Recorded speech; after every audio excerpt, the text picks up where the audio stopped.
நாளைக்கான வீடியோ தாங்க வந்திருக்கு. வீடியோ வந்து சூப்பரா இருந்துச்சு அப்படின்னு தாங்க சொல்லணும். அதாவது கதிர் இருக்கார்ல, அவர் வந்து ஜெயிலுக்கு போனதுக்கு முக்கியமான காரணமே வந்து இந்திரா தான் அப்படின்னு சொல்லிட்டு ஒரு ஆதாரத்த கொண்டு வந்து எல்லார் முன்னாடியும் காட்டிக்கிட்டு இருக்காரு அப்படின்னு தாங்க சொல்லணும். இன்னொரு பக்கம் பார்த்தா நம்ம ஜேபியை வந்து இந்திரா வந்து கேள்வி மேலே கேள்வி கேட்டுக்கிட்டு இருக்காங்க அப்படின்னு தாங்க சொல்லணும். அதெல்லாம் பார்க்குறதுக்கு நம்ம சேனலை மட்டும் மறக்காமல் லைக் அண்ட் சப்ஸ்கிரைப் மட்டும் பண்ணிடுங்க.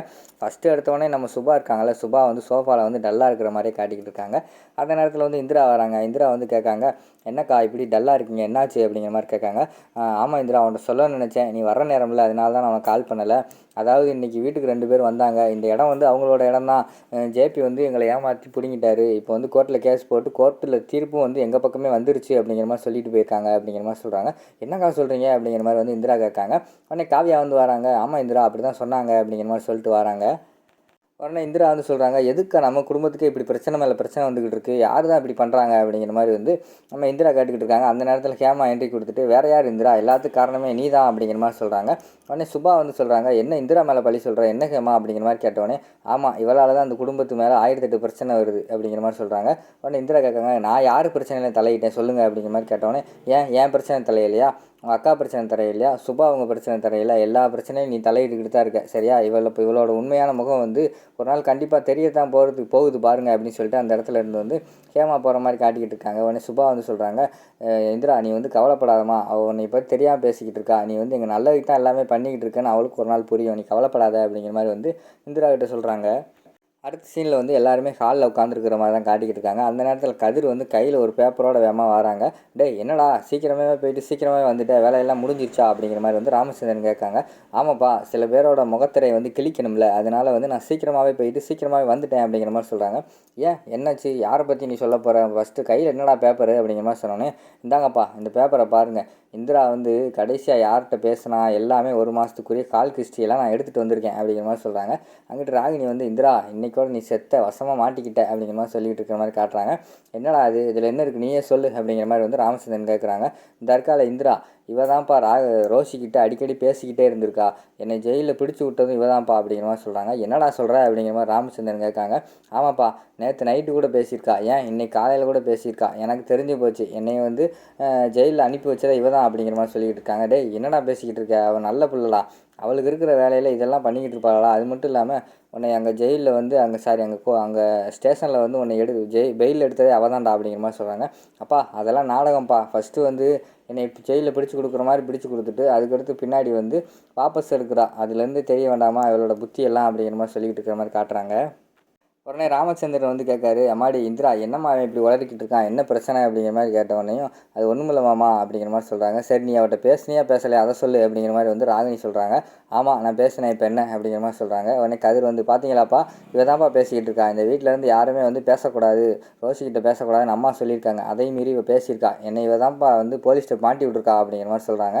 உடனே மாமா நான் அதுக்காக ஒன்றும் பேசலை, அந்த குழந்தை காணாமல் போச்சுல, அதுக்கு வந்து என்கொயரிக்கு வர சொல்கிறதுக்காக நான் வந்து ரோஷி கால் பண்ணேன், நேற்று நைட்டு கால் பண்ணேன், காலையில் வந்து அவளுக்கு ஞாபகப்படுத்துறதுக்காக திருப்பி ஒரு தடவை கால் பண்ணேன், வேறு எந்த விஷயமா வந்து நான் பேசலை, இவங்க வந்து தப்பாக புரிஞ்சுக்கிட்டு என்கிட்ட வந்து தேவையில்லாமல் பேசிக்கிட்டு இருக்காங்க அப்படிங்கிற மாதிரி சொல்லிகிட்டு இருக்காங்க.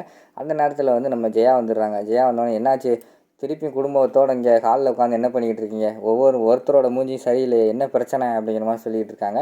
அக்கா அது வந்துக்கா எல்லாத்துக்கும் பிரச்சனை காரணமே இந்த இந்திரா தான்க்கா ரோஷிட்டு பேசிக்கிட்டு இருக்கா அப்படிங்கிற மாதிரி சொல்லிகிட்டு இருக்காங்க.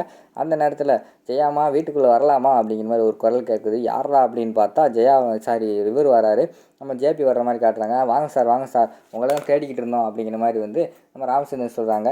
எனக்கும் விஷயம் தெரியும், விஷயம் தெரிஞ்சவொடனே தான் நீங்கள் எப்படி என்னை தேடுவீங்கன்னு தெரிஞ்சு தான் நானே ஓடோடி வந்தேன் அப்படிங்கிற மாதிரி சொல்கிறாங்க.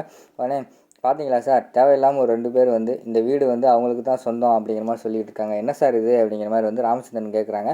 என்ன சார், நான் உங்ககிட்ட என்னோடய இடத்த விற்றுருக்கேன், இடம் இருந்தால் 4 பேர் வந்து வில்லங்க மனம் தான் செய்வாங்க, இந்த ஊரை பற்றி உங்களுக்கு தெரிய வேண்டாமா அப்படிங்கிற மாதிரி சொல்லிக்கிட்டு இருக்காங்க.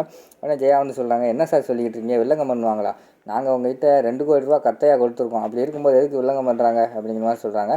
அது மட்டும் இல்லாமல் கோர்ட்டில் உள்ள தீர்ப்பெல்லாம் எங்கள் பக்கம் தான் இருக்குது அப்படின்னு சொல்லிட்டு பேப்பரை கொண்டு வந்து காட்டுறாங்க அப்படிங்கிற மாதிரி வந்து இந்திரா சொல்கிறாங்க. அம்மாடி நீங்கள் வந்து சட்டம் படித்தவங்க, உங்களுக்கு இந்த பேப்பரு இதெல்லாம் தெரியும், ஆனால் எனக்கு அதை பற்றி தெரியாது, நான் வந்து நீதி நேர்மை எல்லாமே கரெக்டாக இருக்கிறவன், எனக்கு தெரியாதா இந்த ஊரில் எவன் எவன் எப்படியெல்லாம் வில்லங்கம் பிடிச்சவன், எவன் எந்த நேரத்தில் வந்து என்னென்ன செய்வான்னு எனக்கு நல்லா தெரியும். அதில் ஒருத்தன் தான் இந்த மாதிரி பண்ணியிருப்பான். விடுங்கம்மா, நான் பிரச்சனையை பார்த்துக்கிறேன் அப்படிங்கிற மாதிரி சொல்கிறாங்க. எப்படி சார் பிரச்சனையை பார்ப்பீங்க, என்ன பண்ணுவீங்க அப்படிங்கிற மாதிரி வந்து இந்திரா கேட்குறாங்க.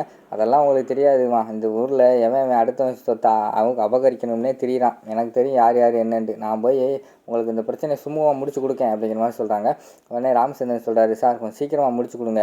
அந்த விஷயத்தை கேட்டதுலேருந்து வீட்டில் யாருக்குமே நிம்மதி இல்லை. என் ஒய்ஃப் வேறு தூங்காமே இருக்கா அப்படிங்கிற மாதிரி சொல்கிறாங்க.